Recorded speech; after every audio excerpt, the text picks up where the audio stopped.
शांति का माहौल होना चाहिए। आज वहाँ पर आपने कल देखा रात को मीडिया में दोनों तरफ से फायरिंग हो रही है। तो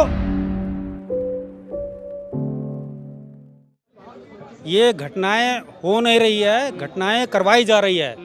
मोदी सरकार ने जो उनका प्रशासन फेल हो गया है, मोदी सरकार ने कहा था कि हम देश को विकास की ओर ले जाएंगे, और आज जो मोदी मीडिया है आज मणिपुर की घटनाओं को नहीं दिखा रहे हैं। ऐसी मणिपुर की घटनाओं को दिखा नहीं रहे हैं, खाली दिखाएंगे क्या उसका यूक्रेन और रूस का युद्ध के बारे में अगर बातचीत हो गई तो रात को हाईलाइट दिखाएंगे मोदी ने यूक्रेन और रूस का युद्ध बंद कराने के लिए कर रहे हैं। लेकिन आज 90 दिन हो गया, 90 दिन के दौरान में हमारी महिलाओं, हमारे बच्चे वहाँ मणिपुर के अंदर इतने मारे जा रहे हैं, उसके बारे में एक मोदी मीडिया नहीं बोल रहा है। आज अगर ये घटना अगर और कहीं हो जाती है, अगर यही बीजेपी के लोग होते, मोदी होता, अमित शाह होते, तो कहते वहाँ मुख्यमंत्री कहा जा रहा मोदी जी ने 36 सेकंड बोला, स्थिति नियंत्रण में आ गई है। नहीं, स्थिति नियंत्रण में आ गई तो ये इतिहास है कि 90 दिन तक किसी भी राज्य के अंदर, छोटा सा राज्य जिसमें 48 लाख लोग रहते हैं, अगर मोदी सरकार 48 लाख राज्य के जो उनको नियंत्रण में नहीं कर सकती तो भारत को क्या नियंत्रण में करेगी।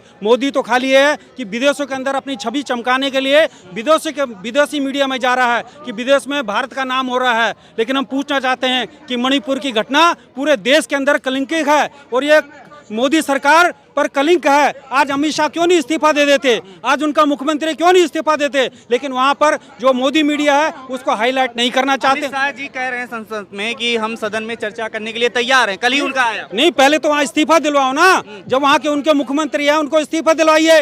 जो गुंडागर्दी करने वाले हैं इनके ही लोग हैं। आज आप चाहे यूपी के अंदर देख लीजिए, इनसे बड़े कोई गुंडे नहीं है। ये मुख्यमंत्री को गुंडा आप कह रहे हैं? जी, गुंडे हैं, ये गुंडे हैं। आज देखिए संवैधानिक पोस्ट पे है। नहीं, संवैधानिक पोस्ट पे है। देखिए ये गुंडे हैं, इनका इतिहास तो उठा के देखिए आप ना, इनका इतिहास उठा के देखिए ये क्या कर रहे हैं। इन पे कितने क्रिमिनल केस चल रहे थे, आज अमित शाह पे कितने क्रिमिनल केस चल रहे थे। आज उसके बाद ना, अभी नहीं है ना। नहीं, जब सत्ता में मैं आ जाऊंगा तो मेरे पास 10 केस चल रहे हैं, मैं सत्ता में, मेरे भी केस खत्म हो जाएंगे। केस खत्म कराए गए हैं, केस खत्म हुए नहीं है। इसलिए आज मणिपुर के अंदर जो राहुल गांधी के भी ऊपर तो केस है। वैसे देखिए राहुल गांधी पे केस जो इन्होंने करवाया है ना, इन्होंने करवाया है, वो आपको मालूम होना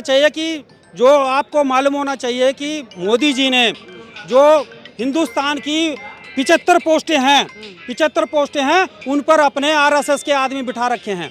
चाहे न्यायालय में चले जाइए, चाहे कहीं भी चले जाइए, इन्होंने अपने आदमी पहले से बिठा रखे हैं आरएसएस के। कहीं भी न्याय के लिए जाइए, नीचे कुछ भी हो जाएगा, लेकिन सुप्रीम कोर्ट और हाई कोर्ट में जाए। आपके बीच में यहाँ पता है कि हमारे पहलवान महिलाओं यहाँ थी, उनके साथ क्या हुआ।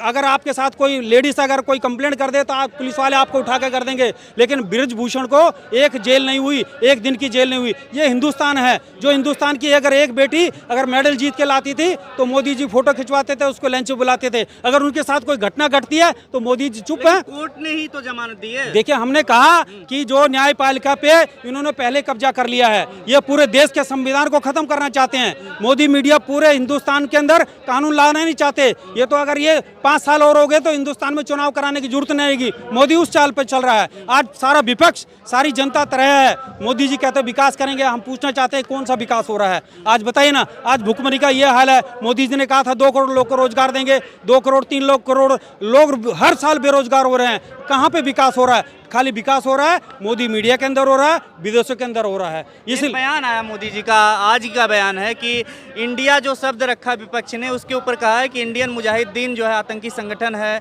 और ब्रिटिश ईस्ट इंडिया कंपनी था उसमें भी इंडिया था, तो इंडिया होने से भारतीय नहीं हो जाएंगे। ये तो देखिए देश का गौरव की बात है अगर इंडिया का नाम आ रहा है, और ये अपना जो मोदी सरकार है उसको बदनाम करना चाहती है, हम लोग को आतंकवादियों के साथ जोड़ना चाहती है। ये तो देश का दुर्भाग्य है। इनसे पूछना चाहते हैं कि क्या विपक्ष पार्लियामेंट के अंदर हमारे जो MP MLA गए हुए हैं वो इंडिया इसके अंदर नहीं है? इसके अंदर भी तो शामिल है, MP भी है, सारे कुछ है, उनको आतंकवादी कहेंगे?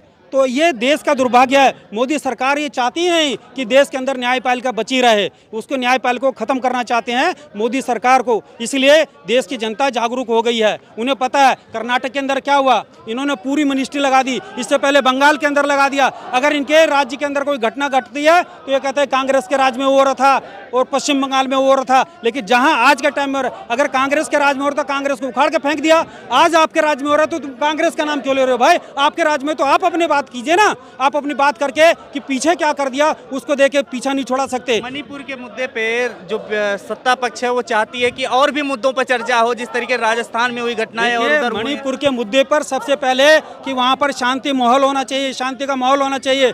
आज वहां पर आपने कल देखा रात को मीडिया में दोनों तरफ से फायरिंग हो रही है, तो आप दूसरे राज्य के दूसरे मुद्दों पे क्यों मुद्दा करना चाहते हैं, मणिपुर पे क्यों नहीं करना चाहते हैं? दूसरे राज्य राजस्थान के ले लेंगे, कर्नाटक के ले लेंगे, पश्चिम बंगाल का ले लेंगे, लेकिन जहां पर आग लगी है 3 महीने से उसको बुझाने के बारे में मोदी सरकार, अमित शाह के पास क्या शासन है वो बताइए ना। वो उसके बारे में कुछ नहीं कर रहे, खाली हिंदुस्तान का जाके यूक्रेन का युद्ध के बारे में बोलना चाहते हैं कि हिंदुस्तान ने बहुत बढ़िया पहल कर दी है।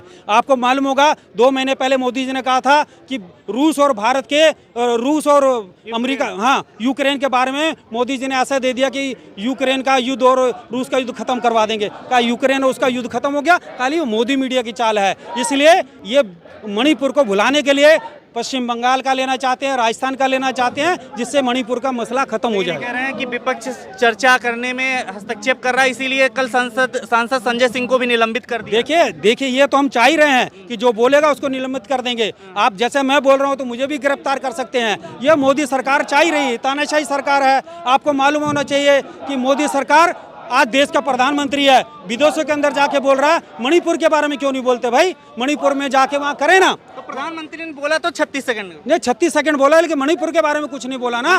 मणिपुर के बारे में जाके वहाँ के है उन्हें कुछ ऐसे दुख से कुछ नहीं है, जाके दुख प्रकट करें ना। वहाँ पे बाहर के विदेशों में जा रहा है तो मणिपुर के लिए टाइम नहीं है।